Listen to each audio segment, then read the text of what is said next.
Hello! As-tu déjà entendu parler de la dépression post-concert? Alors oui, ça peut paraître un peu bizarre, je sais pas d'ailleurs si vous en avez déjà entendu parler et si vous l'avez déjà expérimenté, mais j'aimerais beaucoup qu'on aborde ce sujet-là aujourd'hui.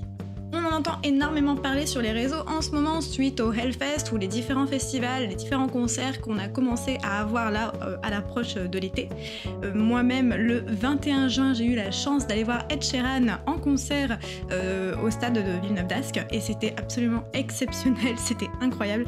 J'aurais jamais pensé vivre un concert aussi fou parce que finalement, j'en attendais pas spécialement grand-chose. C'est vrai que j'aime beaucoup l'artiste, j'aime beaucoup les chansons, mais c'était pas non plus au point d'en être fan. Par contre, quand on m'a offert les billets, j'étais absolument ravie, j'étais enchantée et on avait les billets 1 an en avance, donc l'attente a été assez longue, mine de rien. Par contre, voilà, c'est vrai que quand on a été au concert, j'en attendais pas spécialement de vivre quelque chose d'incroyable parce que je voyais souvent les chansons d'Ed Sheeran comme quelque chose de doux, des ballades, des chansons d'amour. Par contre, il nous a clairement mis le feu. Et c'est là que je voudrais vous emmener aujourd'hui. Là, on a par exemple énormément de personnes sur des posts Instagram qui parlent du Hellfest et du difficile retour à la réalité, à la vie du quotidien. Les gens, vous pouvez aller voir donc dans les commentaires, nous disent mais comment revenir à une vie normale quand on a vécu ça, quand on a ressenti des choses pareilles. Et là aujourd'hui, je vous emmène sur ce sujet parce que c'est exactement ce que je suis en train d'expérimenter depuis une semaine. C'est hyper compliqué de réussir à revenir à une vie simple du quotidien de tous les jours quand vous avez réussi à ressentir des émotions absolument dingue et loufoque avec de la musique qui faisait vibrer votre corps, votre cage thoracique et avec une connexion qui vous est offerte par un artiste qui clairement vous donne de sa personne en concert. Il y a des artistes avec lesquels on a beaucoup plus de connexion que d'autres, après ça dépend de la sensibilité de chacun et de la sensibilité qu'on a à l'instant T également. Notre quotidien, vous le savez, impacte notre sensibilité, le moment de notre vie impacte nos émotions et notre ressenti, c'est-à-dire qu'en fonction de ce que vous pouvez vivre actuellement dans votre vie du quotidien, vous allez forcément le ramener de manière inconsciente à ce fameux concert. En ce moment, c'est vrai que je vis une période un peu hybride où je me remets pas mal en question et j'écoute davantage aussi mon corps et mes émotions, c'est-à-dire que je suis venue avec cette sensibilité à ce fameux concert, comme j'imagine beaucoup de personnes. Et quand on a eu du coup le début du concert, j'ai tout de suite été bluffée déjà par la scénographie et par l'humanité qu'en fait cet artiste nous transmet à travers ses chansons, à travers son énergie et à travers finalement tout ce qu'il offre avec sa musique. Je fais le parallèle beaucoup avec le Hellfest parce que c'est exactement ce que les personnes ressentent aujourd'hui et c'est un concert qu'il y a eu il y a très récemment. Et donc les personnes en parlent beaucoup sur les réseaux. Je pense que par contre ça va être la même chose tout l'été avec tous les autres concerts, avec tous les autres festivals qu'il va y avoir par la suite. C'est pour ça que je vous en parle aujourd'hui parce qu'il faut vraiment pouvoir normaliser ça et vous rassurer sur ce sujet-là si vous expérimentez cette sensation dans les semaines, dans les jours, dans les mois à venir. Ce n'est absolument pas grave et vous n'êtes pas en train de devenir fou, de tomber dans la dépression, c'est juste quelque chose qui fait que vous êtes en train de retomber de votre nuage et c'est assez difficile, on va pas se mentir. Finalement, un concert où on ressent des choses, où on ressent une énergie de dingue et une connexion avec l'artiste, qu'est-ce que ça nous fait ? Eh ben c'est très simple, vous savez quoi, je vais pas vous mentir, j'ai un petit peu triché et j'ai demandé à ChatGPT. Il nous explique très simplement, très clairement, avec des mots accessibles à tout le monde, vous pourrez très simplement aller lui poser la question également, que tout ce qui est les hormones du bonheur, de l'euphorie, l'ocytocine, tout ça, monte en flèche lors de ce genre d'événement. Ça monte en flèche, pourquoi ? Finalement, c'est un shot d'adrénaline, c'est un shot de bien-être, un shot de bonheur, un truc de dingue où finalement vous en êtes là, vous avez une connexion émotionnelle qui apparaît et vous vous sentez transporté, vous vous sentez absolument sur un nuage finalement, c'est pas du tout juste une image, c'est vraiment ce ressenti-là. Et quand vous ressortez de ce concert-là, finalement, la redescente, elle est un peu comme une plume où on va à droite, on va à gauche et on redescend super lentement, mais on le ressent finalement parce que cette baisse d'hormones se fait progressivement par paliers. Et là, vous vous remettez en question, vous remettez tout en question. Vous remettez en question votre vie, vos ressentis, vos émotions, mais qu'est-ce que je fais de ma vie ? Pas forcément pour se mettre en parallèle avec l'artiste, mais avec ce qui vous a fait ressentir. Finalement, on se dit, je voudrais ressentir ça toute ma vie, tous les jours de ma vie. Cette euphorie, cette énergie, ce move où on a envie de danser, de hurler, de chanter, de sauter dans tous les sens, ce bonheur intense, finalement on voudrait pouvoir le ressentir tous les jours. Et c'est là que c'est un petit peu dangereux parce qu'on vient à remettre en question notre vie, nos choix de vie, notre travail et plein de choses comme ça. Je dis attention, dangereux dans le sens où si on va un petit peu trop loin alors que finalement à la base notre vie nous correspond et nous plaît, ça peut être un peu dangereux d'écouter ses ressentis à ce moment-là parce que les émotions parlent beaucoup plus que la tête et il faut pouvoir prendre du recul.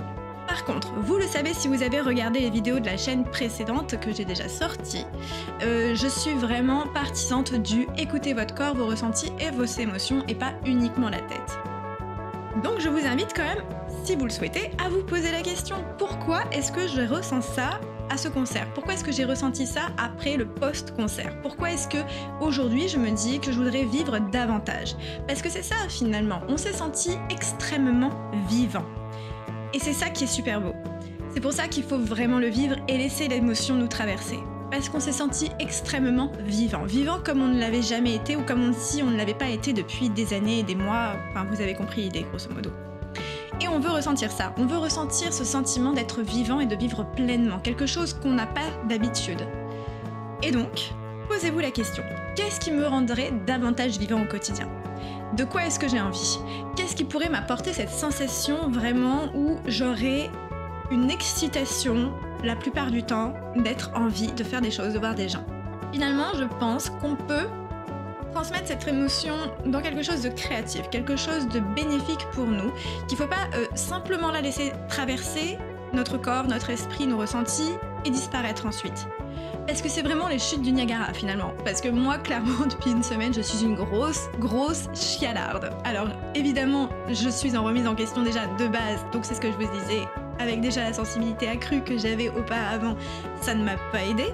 Mais donc du coup, j'ai commencé à vraiment remettre en question tous mes choix de vie là, de ces dernières semaines, ces derniers mois. Je me suis dit, remettre en question, ok, mais pour faire mieux, pas pour abandonner. Et donc, comment est-ce que je peux mettre à profit cette émotion, ce sentiment de je ne peux pas retourner à ma vie classique après avoir vécu ça. Alors je me suis dit, bon, ok, quelque chose de simple, comment est-ce que je pourrais revivre ça? Je vais faire des centaines de concerts, je vais partir à tous les festivals du coin, même si à la base, je ne pense pas que ça me plaira. Parce que c'était ça finalement, énorme surprise, je n'aurais jamais pensé kiffer autant ce concert. Mais je vais aller plus loin. Au mois de novembre 2024, j'ai été invitée à un autre concert, le concert des Chaka Ponk. Quelques années auparavant, j'avais vécu des choses assez compliquées, que ce soit dans la vie pro, perso, des opérations, des complications avec des personnes que j'avais autour de moi, vraiment beaucoup de hauts et de bas. Et avec le burn-out que j'ai vécu il y a 2 ans, il y avait une grosse part de moi qui avait disparu. À la base, je suis un peu introvertie, un peu timide, mais vraiment avec des personnes que je connais pas. J'aime parler, j'aime faire des blagues, j'aime sortir, j'aime faire la fête. Et depuis ce burn-out-là, je me suis énormément renfermée sur moi-même. À la base, je vois pas ça d'un mauvais œil parce que si je me suis refermée sur moi-même, c'est pour prendre soin de moi et de ma santé mentale et prendre le temps de ralentir. Mais j'avais perdu cette part de moi. Et à ce concert, pour en revenir au Chaka Ponk, à ce concert, quand je suis ressortie de là, la première chose que j'ai dit à mon conjoint, après l'avoir retrouvé parce qu'on s'était perdu à un moment, la première chose que je lui ai dite quand je suis ressortie du Zénith de Lille et qu'on s'est retrouvés, c'est j'ai retrouvé une part de moi, j'ai retrouvé une part de mon âme à ce concert.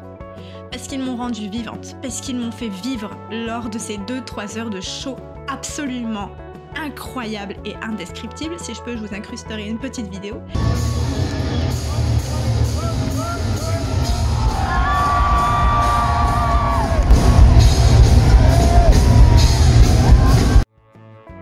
J'ai chialé à ce concert.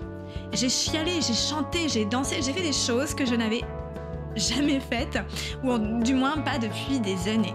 C'est-à-dire qu'il y avait eu une connexion non seulement avec les artistes et les musiciens, et la scénographie, et les choristes, et vraiment toute cette ambiance incroyable qu'ils ont créée pour nous et qu'ils nous ont offerte. Mais il y avait une connexion aussi avec toutes les personnes qui étaient là, les spectateurs qui étaient là pour eux. Finalement, on était tous ensemble dans un mood où on se regardait et on dansait et on se connaissait pas. Mais c'était absolument pas grave. Et à un moment donné, j'ai même fait quelque chose de dingue où on m'a porté dans la fosse et on m'a transporté dans la fosse. Quelque chose que mes mon conjoint, mes amis n'auraient jamais cru capable que je puisse faire un jour parce que c'est pas du tout moi finalement à la base. Sauf que je ne le regretterai jamais. Et je suis tombée à ce moment-là, je suis tombée à ce concert, je suis tombée à hauteur d'homme parce qu'on m'a lâché et je me suis fait hyper mal. J'ai eu hyper mal à la nuque pendant des semaines jusqu'à ce qu'on réussisse à me décoincer. Mais je le regretterai jamais. J'aurais pu me tuer à ce moment-là, hein. Très clairement, je vous conseille pas spécialement de le faire sauf si vous aimez les risques. J'aurais pu me tuer à ce concert-là, mais je le regretterai jamais et je le referai 1000 fois parce qu'ils m'ont rendu une partie de mon âme à ce concert-là. C'est vraiment le ressenti que j'ai eu. Quand je suis sortie, c'est comme là avec Ed Sheeran, c'est comme là avec des centaines de personnes qui en parlent sur les réseaux. C'était une émotion, que ce soit chimique, parce qu'on peut l'expliquer avec les hormones, ou que ce soit simplement émotionnel avec cette connexion qu'on a eue tous ensemble. C'était un moment hors du temps, vraiment. Et suite à ça, je me suis vue transformée. Suite à ce concert des Chaka Ponk, je me suis vue transformer et changer et avoir du coup une révélation et une prise de conscience pour reprendre goût à la vie que j'avais avant finalement et à commencer à mêler et bien-être et temps pour moi et reconstruction post-burnout, mais également pas juste me laisser me reconstruire avec du temps et avec du calme, mais de reprendre le goût à vivre et à bouger et à faire des trucs et à être créative et à être moi. Et c'est ça du coup que je voudrais vous dire aujourd'hui. Si vous ressentez ce sentiment post-concert, ce sentiment de dépression, de se dire waouh, je veux vivre ça toute ma vie en fait, je peux pas retourner à ma vie normale. Sachez que vous n'êtes pas tout seul, vous pouvez très bien le voir sur les réseaux. On est des centaines, on est peut-être même des milliers, hein, je sais pas, je pourrais pas le quantifier. Mais on est vraiment tous dans le même bateau et je vous comprends et je pense que vous me comprenez si vous avez déjà vécu ça. Mais si vous avez vécu ça, vous allez comprendre vraiment ce que je suis en train de vous dire. Et j'espère pouvoir vous rassurer en vous disant du coup que vous n'êtes pas tout seul, que c'est normal, c'est pas bizarre, c'est même une chance, c'est un cadeau. Parce que vous avez été invité ou vous vous êtes payé cette place et en fait on vous a offert ou vous vous êtes offert un moment hors du temps. Vous avez été à un endroit qui va vous transformer, qui pourrait, si vous prenez cette chance en main, vous transformer. Là, en fait, posez-vous la question de pourquoi est-ce que je ressens ça ? Qu'est-ce qui aujourd'hui me convient pas dans ma vie et qui ne me permet pas de ressentir cette excitation au quotidien ? Évidemment, ce sera jamais pareil qu'à un concert, hein, la vie c'est pas non plus ça, mais je pense qu'on peut y trouver beaucoup de sources quand même si on se donne la peine de se poser la question de ce qui nous fait vibrer. On peut trouver beaucoup de sources, de choses qui pourraient nous faire vibrer davantage. Et c'est vraiment ça que je voudrais vous dire aujourd'hui, c'est l'accent là-dessus que je voudrais vous dire. Parce que c'est exactement ce que je suis en train d'expérimenter et c'est ce que je suis en train de me dire. Je me dis, là, ma situation, elle est un peu compliquée dans le sens où, oui, je suis en train d'essayer de vous créer du contenu, je rencontre des gens, je kiffe ça et tout, mais je suis toute seule. Je suis chez moi, je suis toute seule la plupart du temps. Et si je ne sors pas, si je fais pas des trucs à l'extérieur, bah en fait j'ai l'impression de perdre mon temps. J'ai l'impression de pas vivre suffisamment intensément, de perdre beaucoup de choses et de perdre des expériences et finalement de perdre mon temps. Et là je me suis posé la question, qu'est-ce que je peux faire pour ressentir à nouveau cette excitation, ce truc de dingue, cette connexion de ouf à la vie et à l'univers et aux gens et au sourire et à la joie. Donc, j'ai pas la réponse encore, hein, super, je vous apporte des conseils mais j'ai pas la réponse. Je ne sais pas, mais à part la créativité, à part me reconnecter à ça, à ce qui me fait vibrer, que ce soit la lecture, l'écriture, la création, je pense vraiment que tout ce qui va être créatif peut énormément nous aider à ça. C'est la clé à tout ça.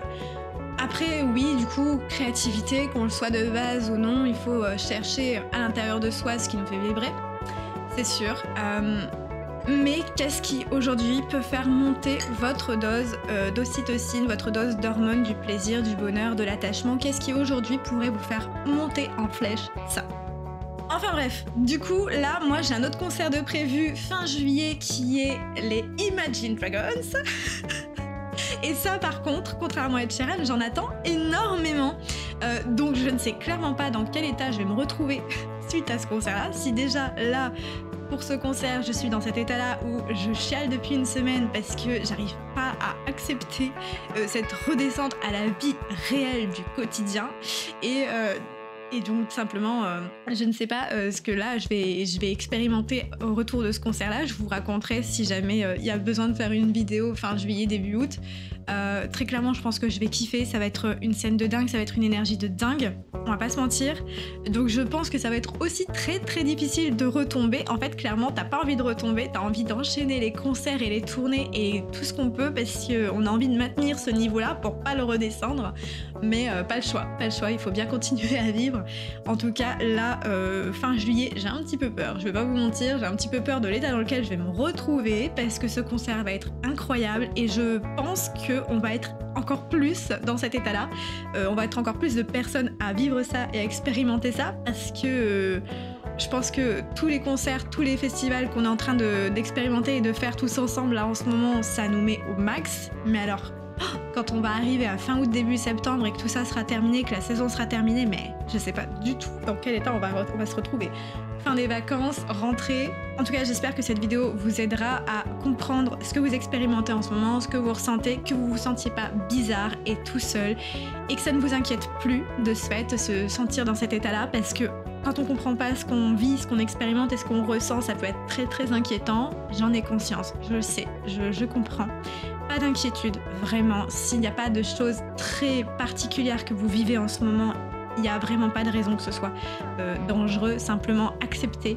Dites-vous que vous avez vécu un moment incroyable, que vous vous en souviendrez toute votre vie, peu importe quel artiste vous avez été voir, quel concert, quel festival, quoi que ce soit. En tout cas, vous avez expérimenté le fait de se sentir vivant. Le fait qu'on vous rende une partie de vous si vous viviez quelque chose de compliqué et que vous vous sentiez un petit peu éteint. Vous avez vécu une connexion émotionnelle puissante avec l'artiste, avec les musiciens, avec les gens qui vous entouraient, qui étaient tous là dans le même but que vous finalement, c'était de partager un beau moment. Donc vous avez vécu quelque chose d'incroyable, il faut pas le renier, il faut en être hyper fier, hyper content, c'est une énorme chance. Aujourd'hui, c'est vrai que c'est difficile de revenir à la vie du quotidien, au réel, au concret, mais vous pouvez transformer ça, vous pouvez inverser la vapeur et vous dire « Ok, là c'est dur, j'ai juste envie de chialer, j'ai envie que ça ne s'arrête jamais finalement. » Par quel biais vous pouvez faire vivre cette dose d'hormones à son max, ou en tout cas plus qu'à l'habituel. Si vous trouvez de comment faire, vraiment, c'est possible et je pense que vous y trouverez que du bon. En fait, il n'y a jamais de hasard, il y a toujours un sens à tout. Tout est connecté, tout est lié. Et si aujourd'hui vous vous sentez un petit peu triste comme moi, ou vous remettez en question tout ce que vous vivez, tout ce que vous avez choisi de faire, tout ça, c'est peut-être qu'il y a un fond finalement de manière inconsciente où vous vous dites « je suis pas satisfait, il me manque quelque chose ». Et donc c'est pour ça que je dis que c'est une chance, parce que finalement vous vous êtes retrouvés là-bas pour vous poser les bonnes questions. Voilà, c'est vraiment ça que je voulais vous dire aujourd'hui. J'espère que cette vidéo vous plaira, qu'elle vous inspirera. Je vous parle avec mon cœur ouvert parce que franchement ces derniers jours sont difficiles émotionnellement. Je sais pas si vous le verrez à ma tête et à mes yeux, mais voilà, c'est un peu compliqué. Et en fait, je pense que j'exercice un petit peu ça aussi grâce à cette vidéo. Donc j'espère que ça vous parlera, j'espère que vous vous sentirez moins seul, j'espère que ce sera utile. En tout cas moi ça me plaît vraiment de vous en parler parce que j'en avais besoin. Un peu comme un journal intime finalement, on va pas se mentir. Ça peut paraître un peu bête, je sais pas comment ce sera perçu, mais en tout cas j'espère que j'aurai vos retours en commentaire.